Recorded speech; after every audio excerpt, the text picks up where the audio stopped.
नमस्कार दोस्तों, आज का यह वीडियो फिर कुछ सवालों के साथ, वही सवाल जो 2014 में प्रधानमंत्री बनने से पहले नरेंद्र मोदी, मुख्यमंत्री नरेंद्र मोदी देश की सरकार से पूछा करते थे, मनमोहन सिंह की सरकार से पूछा करते थे। वही सवाल जो अमित शाह 2014 के पहले देश की सरकार से पूछा करते थे, वही सवाल जो राजनाथ सिंह 2014 से पहले देश की सरकार से पूछा करते थे, वही सवाल जो प्रकाश जावड़ेकर से लेकर मुख्तार अब्बास नकवी से लेकर रविशंकर प्रसाद से लेकर बीजेपी के तमाम नेता, मंत्री, सांसद जो आज हैं, 2014 से पहले देश की सरकार से पूछा करते थे। चीन के मुद्दे पर, पाकिस्तान के मुद्दे पर, सरहद पर तनातनी के मुद्दे पर, चीन की घुसपैठ के मुद्दे पर, अरुणाचल से लद्दाख तक में चीनी सेना की घुसपैठ के मुद्दे पर, या पाकिस्तान की तरफ से आतंकियों के भारत में दाखिल होने के मुद्दे पर। वही सारे सवाल जो 2014 के पहले ऑन रिकॉर्ड, वीडियो में, इंटरव्यू में, ट्विटर पर प्रधानमंत्री मोदी ने पूछे। क्या वही सवाल अगर आज कोई प्रधानमंत्री मोदी से पूछता है तो कैसे वो देशद्रोही हो जाएगा, या क्या वाकई वो देशद्रोही हो जाएगा? क्योंकि सत्ता बदल गई। आप विपक्ष में रहकर जो सवाल पूछते हैं, वो पक्ष में रहकर आपसे कोई सवाल पूछता है तो सवाल पूछने वाला देशद्रोही हो गया। इन्हीं सवालों के साथ सवाल क्या है वो भी मैं बताऊंगा, इन लोगों ने पहले क्या पूछे वो भी बताऊंगा, और आज मैं इन सवालों के साथ ये वीडियो क्यों बना रहा हूं ये भी बताऊंगा। और इन सब ने क्या क्या पूछे, किस किस शक्ल में पूछे, वीडियो पर पूछा, ट्विटर पर पूछा, इंटरव्यू पर पूछा, वो सब भी दिखाऊंगा। और देख के आप खुद तय कर लीजिए कि जब ये सब लोग पूछ रहे थे, और मैं मानता हूं एक पत्रकार के तौर पर कि सही सवाल पूछे जा रहे थे, पूछने का हक था इन सबको, क्योंकि ये विपक्ष में थे, सरकार की जिम्मेदारी थी। भारत चीन के बीच तनातनी की बात हो, चाहे भारत पाकिस्तान के बीच तनातनी की बात हो, चाहे घुसपैठ की बात हो, चाहे सरहदों पर मुश्किलों की बात हो, इन सब का हक था पूछना, सही सवाल पूछ रहे थे। तो वैसे ही आज भी सबका हक है पूछना, क्योंकि आज ये सत्ता में है। स्थितियां अगर वैसी आती है, अगर चीन की तरफ से 42 दिनों से कहा जाए कि चीन की सेना ने घुसपैठ कर लिया भारत की सीमा के भीतर, एलएसी के भीतर या एलएसी के पास, या वहां बड़े पैमाने पर चीनी सैनिकों की तैनाती हो गई, इस कदर हो गई कि झड़प में हमारे 20 जवान शहीद हो गए। जो सैटेलाइट इमेजेस आ रहे हैं उसमें साफ साफ दिख रहा है कि भारत की जितनी तैनाती है गलवान वैली में, लद्दाख इलाके में, वो उस सेंसिटिव इलाके में, वहां हमसे कई गुना ज्यादा तैनाती चीन की है, जो पहले नहीं थी। जो इस 42-45 दिनों के दौरान का डेवलपमेंट, ये सारी सैटेलाइट इमेजेज मैंने इंडिया टुडे और आज तक पर, अभी राहुल कमल जो सीनियर जर्नलिस्ट हैं उनके हवाले से भी मैं देख रहा था। तो ये सारे सवाल आज भी तो पूछे जाने चाहिए। हालांकि अच्छी चीज है, कुछ डेवलपमेंट हुआ है, सरकार की तरफ से कुछ कहा गया वो मैं बताऊं, उससे पहले फिर बता दूं, वो सारे सवाल मैं आगे बताऊंगा, दिखाऊंगा। जानना देखना जरूरी है, और वो तमाम लोग जो आज अचानक सवाल पूछने पर देशद्रोही कहते वो भी देखें। ये सवाल पूछे जाते रहे हमेशा, 62 की लड़ाई के समय, 71 की लड़ाई के समय, 65 की लड़ाई के समय, करगिल की लड़ाई के समय, और पूछे जाने चाहिए। लेकिन दुश्मन जब दरवाजे पर हो तो एकजुटता जरूरी है, वो एकजुटता भी होनी चाहिए। लेकिन एकजुटता कैसे होगी? जब आप सबको अपना मानेंगे। अगर आपने बहुत बड़ी जमात को पहले देशद्रोही घोषित कर दें, आज भी मैं देख रहा हूं चैनल पर जो प्रवक्ता है बीजेपी के, वो इस तरह से बात कर रहे हैं कि जो उनकी हां में हां नहीं मिला रहा वो सब देशद्रोही है, चीन का एजेंट है, चीन से उसको पैसे मिल रहे हैं, यहां का दलाल, वहां का एजेंट, ये देशद्रोही। अरे भाई, आपको किसने तमगा दे दिया? कैसे तय कर रहे हैं कि आप देश प्रेमी हो और मैं या कोई सवाल पूछने वाला देशद्रोही हो गया? तो इस प्रवृत्ति को भी रोकना होगा। और प्रधानमंत्री मोदी जी, अमित शाह जी, अपने लोगों को समझाइए, सरहद पर तनाव है, सीमा पर, एलएसी पर चीनी सेना ने जिस ढंग से पीठ में खंजर भोंकने की तैयारी की है, उससे मुकाबले के लिए देश में एकजुटता जरूरी है। ऐसे नेताओं की जुबान पर लगाम लगाइए, ये बहुत जरूरी है। अंदरूनी तलखी का वक्त नहीं है, बाहर के दुश्मन से लड़ने का वक्त है। लेकिन उससे पहले जरूरी है ऐसे नेता बोलने से पहले सोचें कि किसे क्या कह रहे हैं। वो तमाम ट्रोल और आईटी सेल के लोग ये सब बंद करें। क्यों कह रहा हूं आगे बताऊंगा वीडियो के साथ। लेकिन फिर से एक बार डेवलपमेंट, एक अच्छी चीज ये हुई है कि प्रधानमंत्री मोदी ने 19 मई को ऑल पार्टी मीटिंग बुलाने का ऐलान किया है 2 दिन बाद। और मकसद है भारत चीन सीमा पर जो तनातनी है उसी मुद्दे पर सभी दलों की राय लेना, उनको अपडेट करेंगे, उनसे सलाह लेंगे या जो उनको कहना होगा वो कहेंगे और सरकार को जो बताना होगा बताएंगे। ये होता है, ये परंपरा है, होना चाहिए। इसकी मांग बहुत सारे नेता बीते 20 दिनों से खास तौर से कर रहे थे। उसमें बयानबाजियों में हो सकता है विपक्ष के कुछ नेताओं का भी अंदाज या शब्द ऐसा हो सकता है जो किसी को बुरा लग सकता है, लेकिन यह मांग थी। प्रधानमंत्री मोदी ने 19 तारीख की तारीख मुकर्रर की है तो स्वागत योग्य कदम है, क्योंकि अब जरूरत है, दुश्मन दरवाजे पर है। दुश्मन की तैनाती, उसकी टैंकें, उसकी गाड़ियां, उसके कैंप, वो सब सैटेलाइट इमेज पर दिख रहे हैं। और चीन कोई मामूली दुश्मन नहीं है, वो हम सब जानते हैं। तो उस दुश्मन से लड़ने के लिए आंतरिक एकजुटता का वक्त है। तो एक बात अच्छी चीज। दूसरी चीज, राजनाथ सिंह ने भी आज कहा है, बयान दिया, पहली बार इस तरह से उनका बयान आया है। जो शहीद हुए हैं हमारे 20 फौजी, उनका जिक्र करते हुए उन्होंने कहा कि गलवान वैली में हमारे जवानों की शहादत दुखदाई और परेशान करने वाली है। हमारे जवानों ने अपनी ड्यूटी पर वीरता दिखाते हुए देश के लिए कुर्बानी दी है। देश कभी उनकी बहादुरी और बलिदान को नहीं भूलेगा, 2 ट्वीट के जरिए राजनाथ सिंह ने कहा है। लेकिन इस बीच एक बुरी खबर क्या आई है? बुरी खबर नहीं, एक्सपेक्टेड है, क्योंकि चीन की यह फितरत है धोखा देना। जब हिंदी चीनी भाई भाई कह रहे थे तब भी वो क्या कर रहा था, 62 में, 60 में, 61 में हम देख चुके हैं। और 62 में आखिर लड़ाई हुई, वो हमने देखा। उसमें हमारी क्या कमियां थी, हमारी क्या तैयारी थी, क्या चूक थी, पॉलिटिकल विल पावर की कमी थी, इस पर बहुत बातें बीते 50 सालों में हो चुकी है। हिमालयन ब्लंडर के नाम से किताब तक लिख दी जा चुकी है।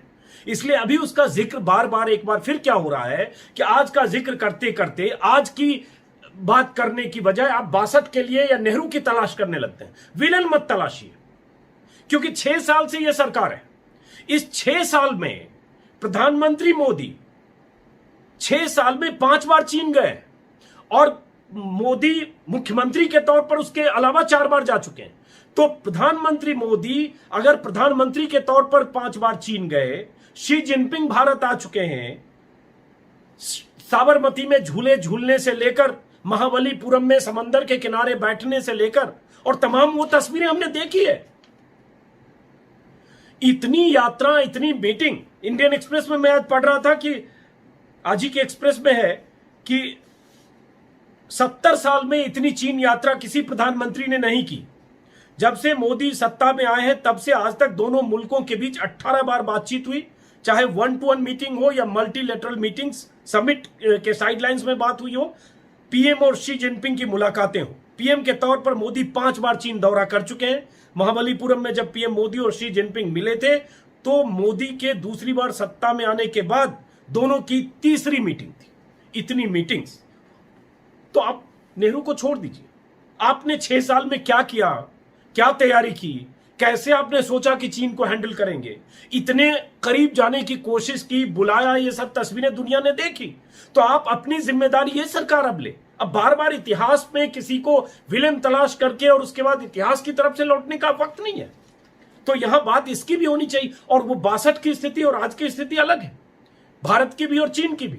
और ऐसे नहीं है कि आज की स्थिति अलग, प्रधानमंत्री मोदी नहीं होते तो नहीं होता। अच्छी बात है कि कोई पॉलिटिकल विल पावर वाली सरकार हो, इसमें कोई शक नहीं, लेकिन हर चीज के लिए ठीकरा फोड़ने का वक्त नहीं है। वक्त है कि कैसे देश को एकजुट करें। अब बात आती है जो प्रधानमंत्री मोदी पहले कहते रहे, बताऊंगा, बहुत दिलचस्प है, जरूर देखिए और सुनिएगा। कि जब जब पहले तनातनी हुई है और इसी चूंकि प्रधानमंत्री मोदी के वहां जाने की बात हुई चीन की, और आज बात हो रही है कि जब विफलता की बात करेंगे तो अपनी कूटनीति और अपनी तैयारियों की विफलता की भी बात करेंगे। बहुत सारे सामरिक विशेषज्ञ कह रहे हैं, अभी सुशांत सरीन को सुन रहा था मैं आज तक पे, वो कह रहे पता नहीं भारत सरकार कौन से मुंगेरी लाल के हसीन सपने देख रही थी कि 6 साल से शी जिनपिंग को मैनेज करने में लगी थी। उन्हें लग रहा था सब कुछ हो जाएगा और सारे हमने आर्थिक तौर पर तमाम तरह के करार प्रतिबंध चीन से किए। कभी हमने ऐसा संकेत नहीं दिया कि चीन धोखा दे सकता है, हमने कोई ऐसा प्रियम्प्ट नहीं किया और आज ये स्थिति आ गई। उन्होंने ही बताया कि 1962 में जीडीपी के मुकाबले जितना औसत था हमारा रक्षा बजट, आज के जीडीपी के मुकाबले कम है। तो भारत सरकार की तैयारियों पर भी बात होनी चाहिए, अपनी दूरदर्शिता पर भी बात होनी चाहिए उसी में। लेकिन इस बात करने पर, इस सवाल पूछने पर तुरंत फिर देशद्रोही का तमगा लगता है। लेकिन यह सवाल मोदी कैसे पूछते रहे, बस 1 मिनट में बताने से पहले कुछ संक्षिप्त में कि अहमद पटेल ने एक ट्वीट पर जानकारी दी। अब अहमद पटेल कांग्रेसी नेता है, फैक्ट है कि पंडित नेहरू एक बार गए चीन, शास्त्री जी नहीं गए, इंदिरा गांधी एक बार भी नहीं गई, मोरारजी देसाई नहीं गए, राजीव गांधी एक बार, नरसिंह राव एक बार, देवेगौड़ा नहीं गए, गुजराल साहब नहीं गए, वाजपेयी एक बार, डॉक्टर मनमोहन सिंह 2 बार और मोदी जी 9 बार गए, कुल 5 बार पीएम के तौर पर, 4 बार चीफ मिनिस्टर के तौर पर। तो ये प्रधानमंत्री ने चीन से अपने रिश्ते जोड़े या दिखाए या कोशिश की। उसके बाद अगर उसके बाद चीन धोखा दे रहा है तो हमें आत्ममंथन करने की जरूरत है। अब बात आती है कि पहले क्या सवाल पूछे जाते रहे और आज वो सवाल पूछने पर क्यों गुस्सा आता है, और चीन की फितरत को हम क्यों नहीं समझ पाए, और नहीं समझ पाए तो सवाल आपसे भी बनता है। और सवाल यह कि अगर 42 दिनों से ऐसी स्थिति थी सरहद पर, माफ करें एलएसी पर, तो ये देश को ये पता होना चाहिए। देश अगर जानना चाहता है उसको बताना चाहिए। बहुत सारे लोग लिख रहे हैं कि जब 6 जून को मीटिंग हुई दोनों देशों के वरिष्ठ सेना अधिकारियों के बीच, उसके पहले से मेरे ख्याल से जो तारीख है मई का 15 मई का महीना है, मई के 15 तारीख से ही 42 दिन आज करीब करीब हो रहे हैं, उसी समय से चीनी जो है भारत में एलएसी के इस पार कहा जा रहा है। बहुत सारे लोग ऐसा दावा कर रहे हैं, इसकी पुष्टि मैं नहीं कर सकता। बहुत बड़ी जमीन पर उन्होंने कब्जा किया, कैंप बनाए और इस तरह से उन्होंने एक तरह से भारत के उस संप्रभुता को चुनौती लगातार दे रहे थे। और कहीं न कहीं हो सकता है डिप्लोमेटिक स्तर पर भारत सरकार कोशिशें कर रही होगी, फौज के स्तर पर भी हुई, लेकिन चीन के जो फौजी अफसर्स थे मीटिंग के बाद भी, 6 जून की मीटिंग के बाद भी वो नहीं वापस लौटे और उसको ही चेक करने एक पेट्रोलिंग पार्टी के तौर पर गए थे। जो कर्नल थे संतोष बाबू, अपनी छोटी सी टुकड़ी को लेकर, और उसके बाद भिड़ंत हुई और हमारे 20 जवानों की शहादत हुई। दावा यह भी किया जा रहा है कि उनकी तरफ से भी 40 लोग मारे गए, चीनी सैनिक, हालांकि उसकी पुष्टि चीन सरकार नहीं करती है। लेकिन अब बात आते हैं कि अब ये बात मैं कर क्यों रहा हूं, और इसलिए कर रहा हूं कि अगर आप पुराने बयान को देखेंगे तो कुछ बयान मैं सुनाता हूं। प्रधानमंत्री मोदी ने ट्विटर पर लिखा था 4 मई 2009 को, सामने आप देख रहे होंगे, कि मैं प्रधानमंत्री मनमोहन सिंह से पूछना चाहता हूं, क्या आप कमजोर नहीं हैं? अगर आपकी सरकार मजबूत सरकार है तो देश को सबूत दीजिए। यह प्रधानमंत्री मोदी पूछ रहे हैं मनमोहन सिंह से। उसके अलावा अमित शाह का एक बयान है। अमित शाह पूछ रहे हैं, यह 25 अप्रैल 2014 का है, जिसमें पूछ रहे हैं, जब भी चाहते हैं चीनी सेना हमारी सरहद के भीतर आ जाती है और पिकनिक मनाती है, हमारी सरकार कुछ नहीं कर पाती। उसी में उन्होंने पाक का भी जिक्र किया है कि मोदी पीएम बन गए तो पाक के घुसपैठियों की हिम्मत नहीं होगी, इस सरकार के हाथों देश सुरक्षित नहीं। ये अमित शाह भी पूछ रहे थे और साफ साफ कह रहे थे पिकनिक मनाते, घुसपैठ करते, क्योंकि इससे पहले ऐसी स्थितियां होती रही है। 2013 में डेप्सांग घाटी है, वहां 21 दिन कहा गया कि चीनी सैनिक आ गए, 21 दिन तक तंबू लगाकर, तंबू गाड़कर वहां रहे। उसी तरह से चुमार इलाके में भी घुसपैठ हुई थी 2014 में, हालांकि 2017 में घुसपैठ हुई थी जब शी जिनपिंग भारत में थे तभी, और उसकी तस्वीरें हमने देखी थी। खैर, तो ये सब पूछे गए। लेकिन एक दिलचस्प और चीज बताता हूं, एक वीडियो है जो आज कुछ लोग वायरल कर रहे हैं, उसमें बीजेपी के तमाम नेताओं के बयान है। वो बयान उन्हीं दौर के हैं जब मनमोहन सिंह की सरकार थी और ये सारे लोग चीन और पाकिस्तान को लेकर किन तल्ख शब्दों में घेरते थे। जरा सुनिए, 2 मिनट का ये वीडियो है, मैं आपको चाहता हूं कि ये सुनिए, सुनना जरूरी है। 2 मिनट 18 सेकेंड का, और उसके बाद कुछ और वीडियो आपको दिखाऊंगा। और ये सब इसलिए दिखा रहा हूं कि मैं कहता हूं कि ये सब लोग जो तब पूछ रहे थे सही था, विपक्ष का काम होता है। या जो लोग सरकार पर सवाल उठाते हैं उनका हक है पूछने का। आज कोई पूछे, जो सवाल आपने पूछा है वही आज कोई पूछे तो उसे देशद्रोही मत कहिए, चीन का एजेंट मत कहिए। वो सब देश के उतने ही देशभक्त हैं जितने आप हैं। जरा सुनिए पहले। का हिंदुस्तान की धरती पर इस प्रकार के नुक्तेचीनी करने का दुस्साहस भारत सरकार की नाकामी के सबूत देती जा रही है। चाइना के द्वारा जबरदस्त साइबर हमला हो रहा है इंडिया के साइबर इंस्टॉलेशंस पर, ये बहुत दुर्भाग्यपूर्ण है। भारत सरकार भारत की सुरक्षा के बारे में गंभीर दिखनी चाहिए और हमें इस बात की बहुत चिंता है कि जिस तरह से चीन का हस्तक्षेप, अतिक्रमण भारत की सीमा में एक वीकली अफेयर बन गया है, इसको लेकर बहुत ही गंभीर चिंता होती है। मैं इसकी भर्त्सना करना चाहता हूं। चाइना ने हमारी सीमा पर आकर के अड़ंगा लगाया, सारी दुनिया ने देखा। गूगल मैप पर सारे नागरिक देख पा रहे थे चाइना की मूवमेंट कैसी है, चाइना किस तरह हमारी धरती पर आ रहा है। चाइना के साथ उनकी इन जो हरकतों के खिलाफ आवाज उठानी चाहिए थी, लाल आंख कर करके चाइना को समझाना चाहिए था। चाइना भारत के अंदर उसकी मिलिट्री ट्रूप्स आती है, 90 किलोमीटर तक भारत की सीमा में प्रवेश करती है। फिर भी हमारे सिस्टर चाइना विजिट के लिए बिल्कुल व्याकुल होते हैं। चाइना के साथ क्या डील हुई है इसकी जानकारी देशवासियों को नहीं। चाइना भारत को चारों तरफ से इंसल्ट कर रहा है। इससे बड़ा डिप्लोमेटिक फ्रंट पर किसी गवर्नमेंट का ले लो और दूसरा क्या हो सकता है। डूब मरो मेरे देश की सरकार चलाने वालों, डूब मरो। आपको शर्म आनी चाहिए। चीन के मुद्दे पर जिस तरह से इस सरकार ने ढुलमुल, कमजोर, कंट्राडिक्टरी और कंफ्यूजिंग रवैया अपनाया, उसका नतीजा हुआ कि लगातार चीन हमारे सीमाओं के अंदर घुस करके और हमको चुनौती दे रहा है। सरकार में मजबूत राष्ट्रवादी राजनीतिक इच्छा शक्ति की कमी है। चीन ने लद्दाख के क्षेत्र में जो कब्जा कर लिया है भारत के क्षेत्र में, ये घुसपैठ और कब्जा एक बहुत ही बेहद गंभीर। तो सुन लिया आपने, सारे नेताओं को आपने सुना होगा, प्रधानमंत्री मोदी से लेकर अमित शाह से लेकर मुख्तार अब्बास नकवी से लेकर प्रकाश जावड़ेकर तक। प्रधानमंत्री मोदी का वो चर्चित बयान है जिसमें उन्होंने कहा है, आंख दिखाने की बात कही है कि चीन के साथ उसकी हरकतों के खिलाफ आंख उठानी चाहिए थी, चीन को लाल आंख करके समझाना चाहिए था। डूब मरो मेरे देश की सरकार चलाने वालों, डूब मरो। एक और भाषण आपने सुना होगा, चीन किस तरह से हमारी धरती पर आ गया है, सारी दुनिया ने देखा, गूगल मैप पर सारे नागरिक देख पा रहे हैं, चीन ने हमारी सीमा पर आकर अड़ंगा लगाया। अगर तब प्रधानमंत्री मोदी ऐसे भाषण दे रहे थे, आज वैसे गूगल मैप आज भी सैटेलाइट इमेज दिख रहा है, आज तो दिखा साहब। उस समय गूगल मैप पर कौन देख रहा था मुझे नहीं पता, आज तो चैनल्स पे दिख रहा है।